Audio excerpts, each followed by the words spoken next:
For years, they called it the unstoppable giant, a nuclear dragon, owner of endless resources. But today, the cracks in the foundations of the Russian Federation are too large to hide. Over 720,000 soldiers lost in the Ukrainian quagmire, a melting economy, and the deep silence of the people. This is not just a war, it's the slow-motion collapse of one of modern history's greatest empires. Get ready, we are analyzing the end of Russia. The numbers are terrifying. Russia's military budget devours 40% of the national income. Inflation has hit 18%, and the ruble has lost half its value.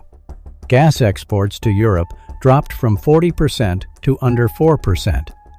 Worse, the population growth rate is in negative territory. Russia is losing not just its money, but its future, its youth.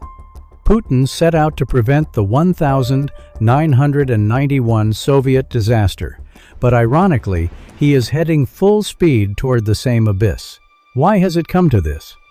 Because Putin is trapped in a 19th century logic that measures geopolitical power by territory.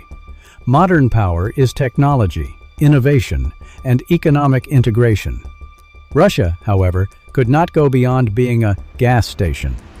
Although the war economy runs factories in the short term, this is dead growth. Every penny spent on tanks, instead of education and healthcare, is a brick stolen from tomorrow's Russia. The Wagner mutiny and tensions in Dagestan show that when the center weakens, the edges of the empire start to fray. The impact of this collapse on Turkey will be seismic. Russia's weakening could open a massive sphere of influence for Turkey in the Caucasus and Central Asia.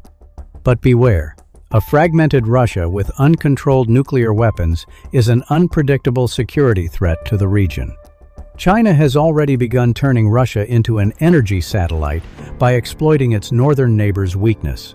Turkey will face a historical test in this power vacuum, acting as both an energy bridge and a stabilizer. 1.